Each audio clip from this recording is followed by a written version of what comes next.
Time, weather, and... Get away from my truck! Who are you? I don't want to buy truck! Get away! Case of various... Requesting permission to land. Permission granted. Scientology's kryptonite is connection. They focus so hard on disconnection. Why, Karen? What's in the Church of Scientology so afraid of? This is SPTV. There really is nothing Scientology can do about this phenomenon. The Scientology arbitration procedure is merely a witch trial. Scientologists believe that anyone who criticizes the church is a suppressive person. Shelley Miscavige is a very real person, and she is very missing. When you stop people's lives and families, I'll stop too. I agree. How does it go, Steve-O? Oh yeah, that I like that. How come mine doesn't look Come like on, a heart Chad. and everybody else Chad. All right. I don't know how to do it though. I mean, Come on, it's a heart. Just look. See, Alright. see it together. Not a circle. You, Chad. I don't know how to Just do it. the Nice, ARC Steve-O. triangle. You're doing the arrow to your body. Like a claw. Yeah. Going back to Alright. my Oh my God! Did you just do it like a dinosaur?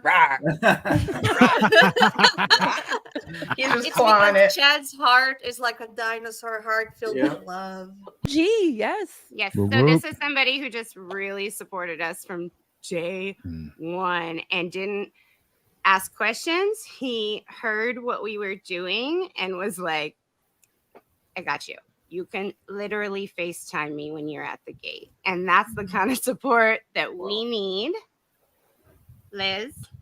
Yes. So I would like a.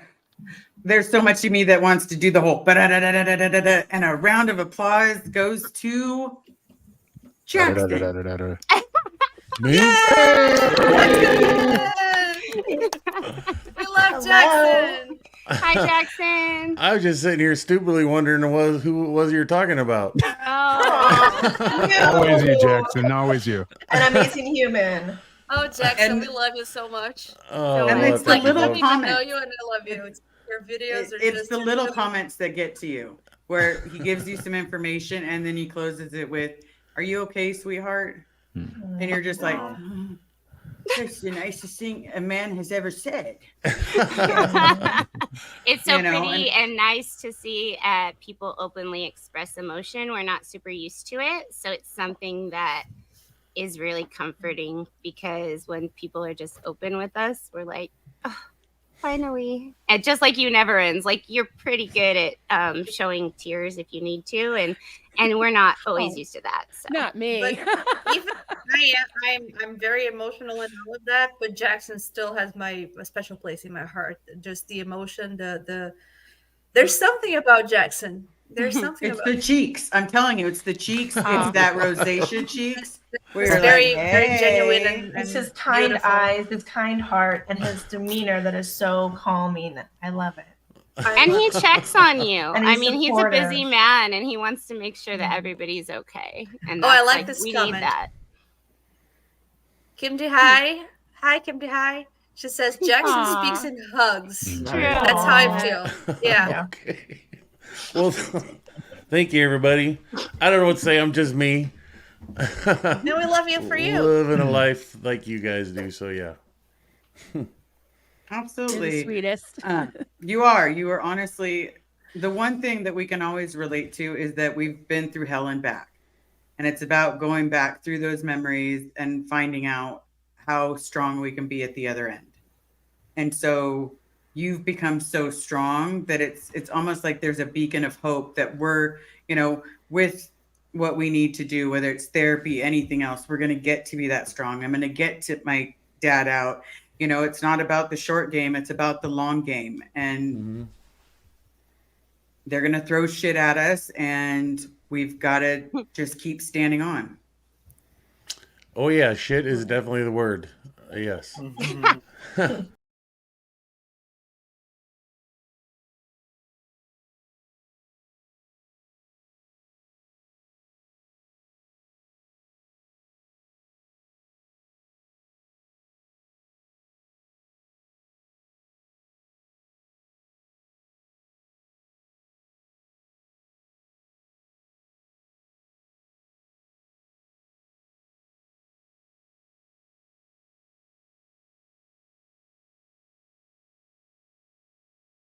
to. Jackson. We beautiful want day. the dirt. So Oh. when we walked up to the thing and we did everything, the first call we made was to Jackson to find out how it had really gone, because they were hiding from us. It was as if they put on SPTV.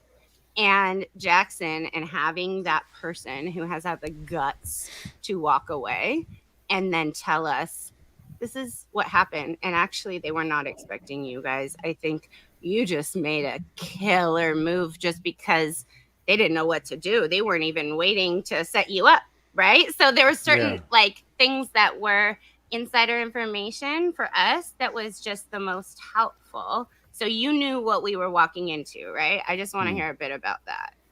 Well, I mean, that's, I wasn't there on the ground. So I just have a grain of salt involvement in the real work that was being done there at the gate. But I really felt bad about these girls not realizing the actual environment that they were walking into. So that's what started me reaching out to help them to understand, going there with a good volume of water, you're not going to be able to tinkle anywhere. They purposely set that front gate up by design to have no available public land to anybody showing up at their gate. So it was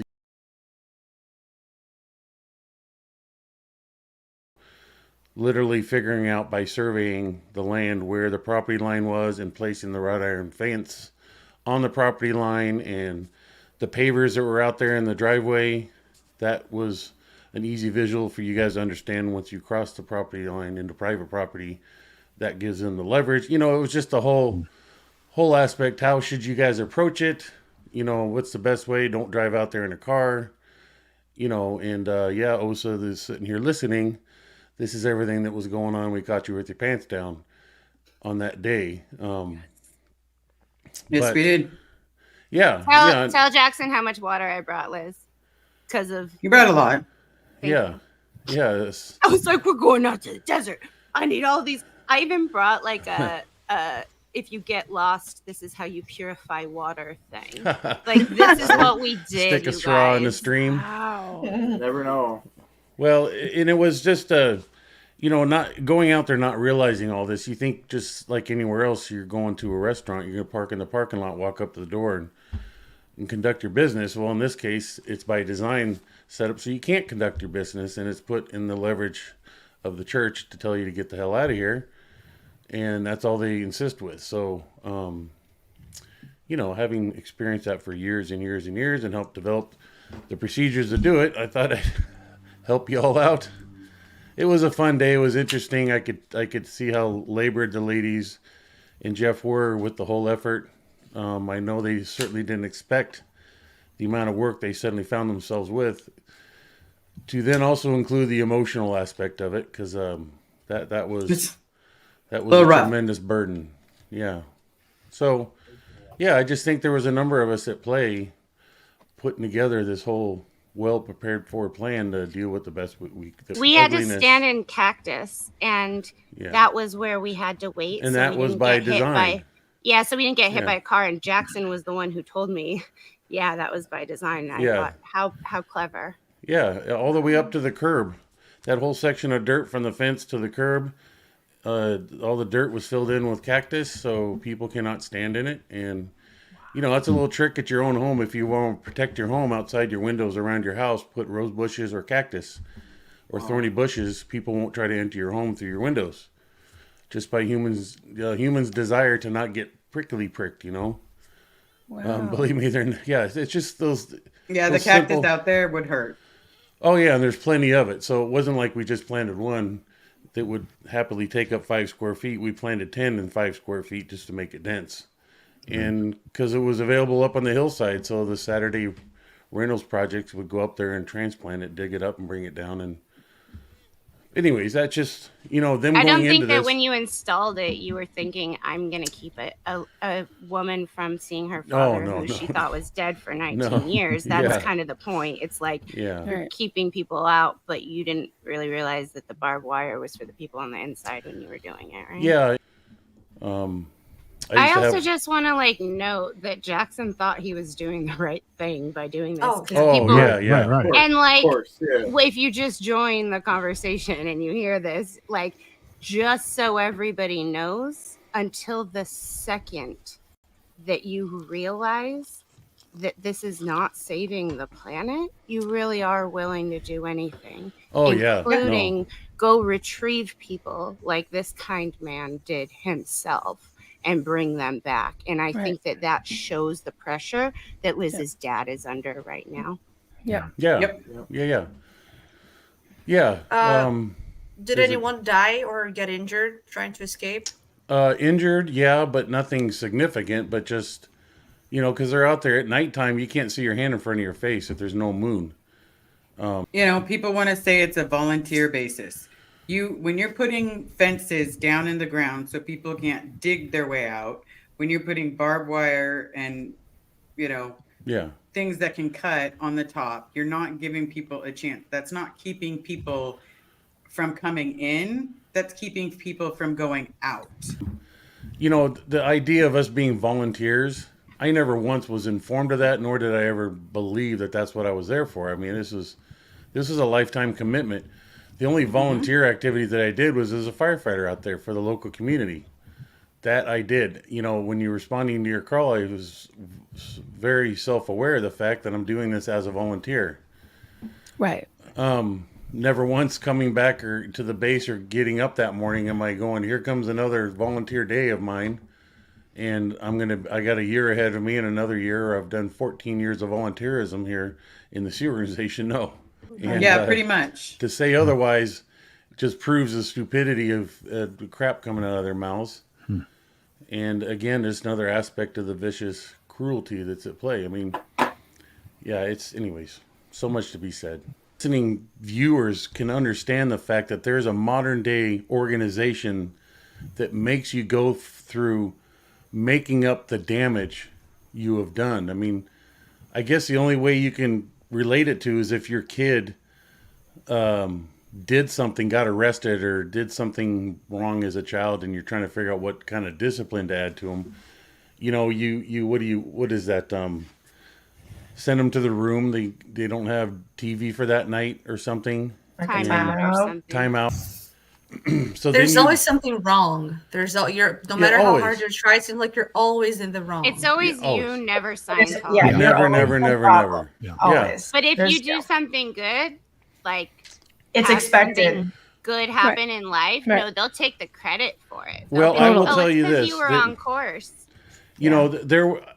I undeniably I did get acknowledged for doing something good once, and this was born after this idea came to my mind of, at the time, the life orientation course. For those of you familiar with, it was a course that L. Ron Hubbard designed to help an individual figure out what his hat in life is, what drives you to who you want to be. If you want to be a doctor, you want to be a film director, you want to be a tow truck driver, you want to be a concrete truck driver, you want to be a researcher, whatever. The life orientation course helps orientate you to life to then figure out what it is you want to do. So, when I did that, I remember realizing myself, I'd already realized this early on in my life, but my hat in life is to help people. Title, by the way, nowhere in L. Ron Hubbard's written works was there's a title in the SEA organization or in Scientology that somebody can attain the position of chairman of the board. It is my understanding through the word on the grapevine at the base at the time that Dave was always admirable of Frank Sinatra and that whole clique out there in Vegas. Yeah. How Frank Sinatra himself. The Rat Pack. Yeah, the Rat Pack, and that time era, how he was considered chairman of the board just as a social default identity that they gave him. There was this board that existed, it never existed. But these board of musicians that had a major influence in Vegas, they gave Frank Sinatra the title of chairman of the board. In the writings and works of L. Ron Hubbard, was there anything saying this is a job or position that is hereby designated and anybody can be assigned?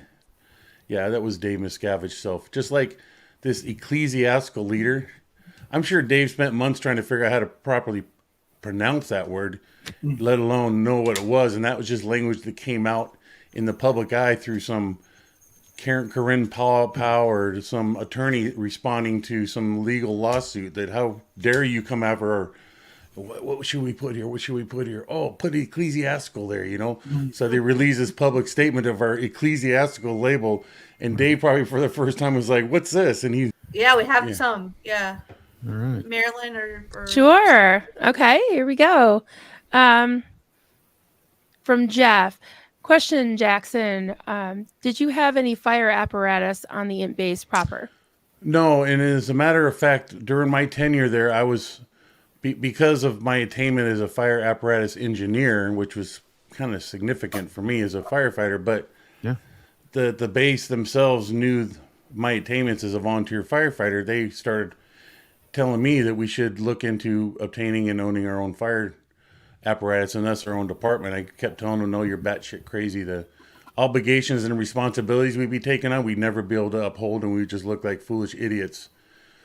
Like the Three Stooges running around with this fire engine. We thinking we're saving the planet, and the outside world's going, what a bunch of fucking idiots. You know, just because they got money, they bought themselves a fire engine. It would be an insult to the fire service. After I left, Danny Done It Again, or Danny Dunnigan, who's in security, we called him Done It Again because he always did something and he'd done it again.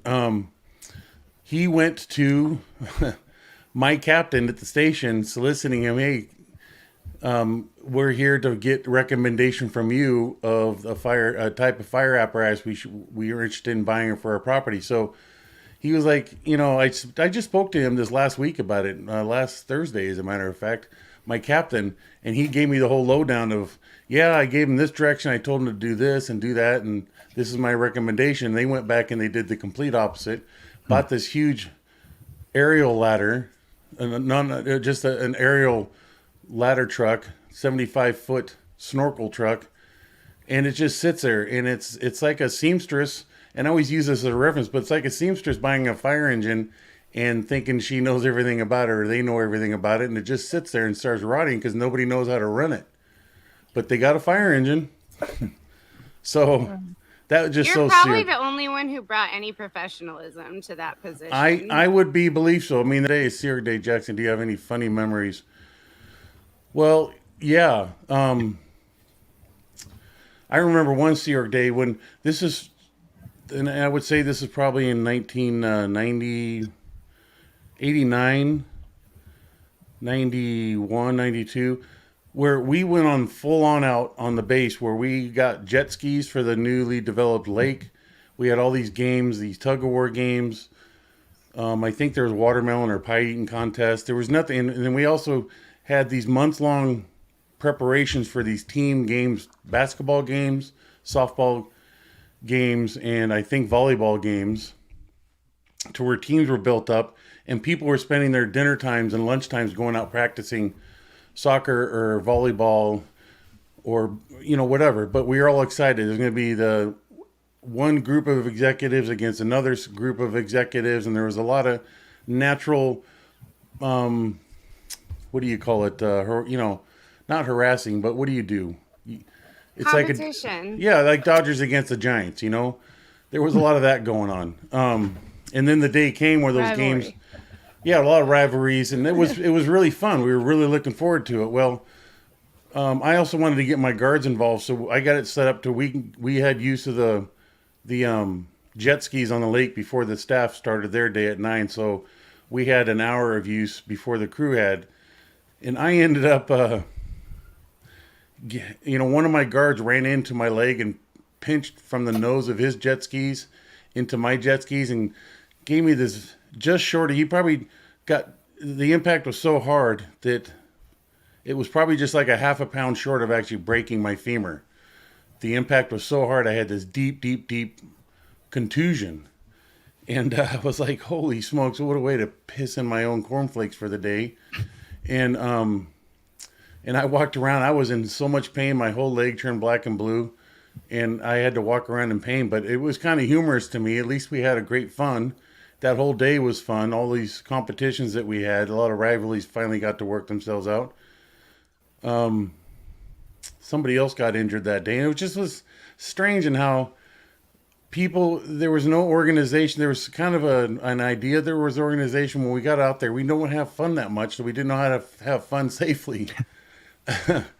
And these significant injuries would result. Someone get rope burns, like major rope burns on both their hands from the tug of wars, because everybody would be giving it all. No one thought about providing everybody with gloves. Right.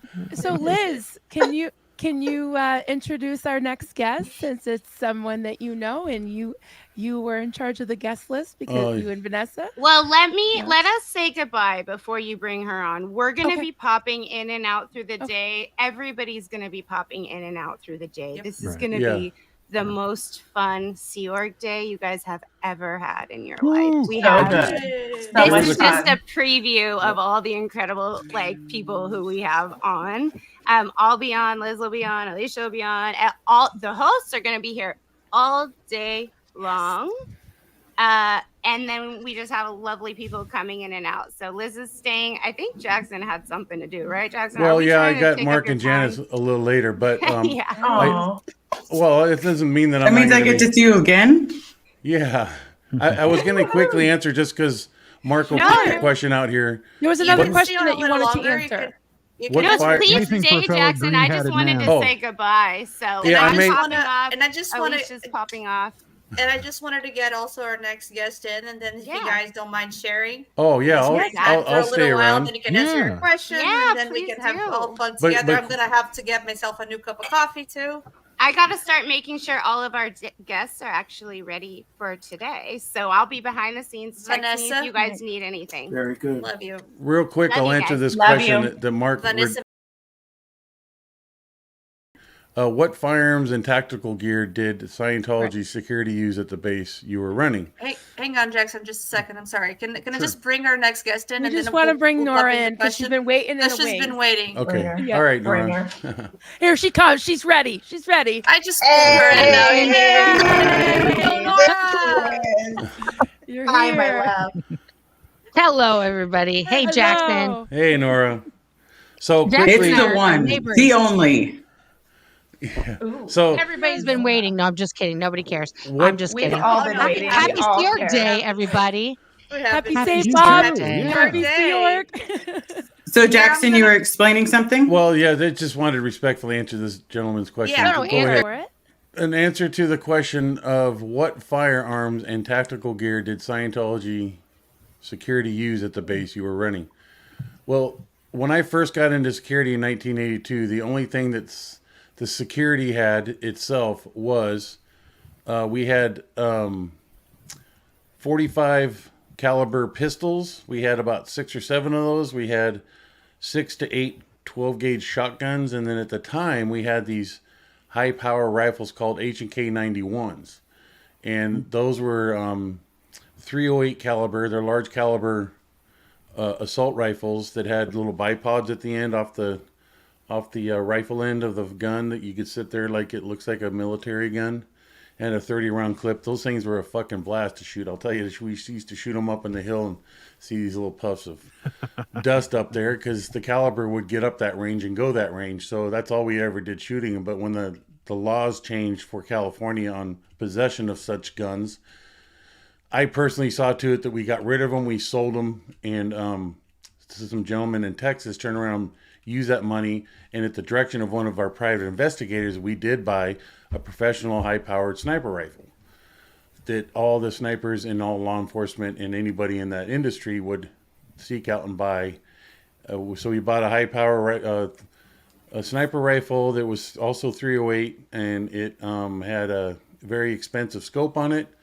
And we bought Premier rounds, if anybody know what that is. When you buy ammunition, you can get a general mixed. Anyways, it's prime rounds are much more expensive. It's like premium. Somebody's a little bit paranoid. Yeah, and there never once. I had that rifle secured that only 3 people had the keys to, and it was under security alarms that even if it was accessed, nobody even knew that it almost existed. So even Dave himself. But we had it for our own defense, so we could sit there and pick people off the mountains that are coming after to try to take Scientology out. I mean, that is a proper security concern. You know, when you're going to defend against threats, you think about those kind of things and how you're going to prepare yourself against them. But yeah, I'm sorry. Shit hit the fan. He couldn't wash his hands. Yeah. He was on fire. So I'm going to go with no. Just to disabuse people, the idea, no, there never was. I had a 12 gauge up there once to protect the guard because one night he was sitting there and a mountain lion crossed right in front of the little slit. And it laid down right there in front of him. He had to sit there and be like, I got a mountain lion sitting in front of me. And the first thing I had to get up to that guard was a couple of rolls of toilet paper after that experience. And then I got a 12 gauge shotgun up there for his own means to keep himself safe, to protect against the mountain. So that's the only... During my tenure there, up until 96, there was never, ever a high-powered rifle sitting up on that hill. Okay. Never. So I hope that disabused people. So yeah, thank you for clarifying that. Absolutely. Yeah. Is it my belief that they could have done it and would have done it afterwards? Well, they took the guard away from that position and put a high-powered camera, pan-tilt zoom camera up there. So because they were running out of manpower, so now they have just a pan-tilt zoom camera up there replacing a human. Sure. So I'm sure that they don't have a Breaking Bad scenario set up in the trunk of a car that you can activate with a remote control. If anybody saw Breaking Bad, when I saw that, it's like, wow, that's a Sea Org arrangement going on right there. Or we still need to soak in you're joining our it's all good. Little happy club Jackson, here. you have so many stories, my friend. One day we'll get together, me and you, and we'll just tell some crazy wackadoodle stories and you know, together. we need to create some merch for Nora where she says, well, you know, my story begins like this, and she's always, it's like it's just something I've noticed in your highlight. That's because I'm a California girl. That's just straight well, up. There Cali. you go. It is. That's what am I gonna say? I own it. It just was. I was laughing my ass off one day where you're trying to explain something. And you were saying more likes than the topic at hand, and it's like we got to create a T-shirt for this. Hey, at least you don't have a saying that's like, "Don't you know? Don't you know that?" Yeah, cheese don't is amazing? you know, Margie? Yeah. Oh, now you made me remember. I'm trying to remember. Do y'all remember? Liz, do you remember the girl that was, oh crap, Anomica? She was a reg, I believe, in the actual reg office, and it's gonna break my brain. She got married. I was a bridesmaid in her wedding. Anyway, we used to do a whole like Midwest thing forever. And I used to call her Pam and she called me Barb. And we would just sit there and be like, hey, Pam, how you doing? Don't you know? How you been today? And she's like, hey, Barb. And we would talk to each other like this, like back and forth. Oh, yeah, you know, it's been really bad today. The reg office is just down. Our stats are way down. You know, it's just like in the garbage can. And oh, no. And one day we had been doing this for like 10 minutes. And I went up to the course room and I was like, okay, everybody, it's time to start course now, don't you know? And I couldn't drop the accent for the life of me. I was like, squeeze the cans there. Okay. It was really bad. He's like, are you from Wisconsin? And I was like, no, definitely not. I'm from California. I am going to dip out to make a quick phone call to return that early ringy dingy that was happening. Okay. Ring a ding And ding then I'll come back to y'all. Thank you for joining us. Right, Thank you so Jackson. much. I heard your face. What is it? Right? That's how you remember the chat? How is it, Chad? Kids do that thing with their fingers. I could draw it. Oh, yeah. I could draw it. Right? Yeah. You can draw it.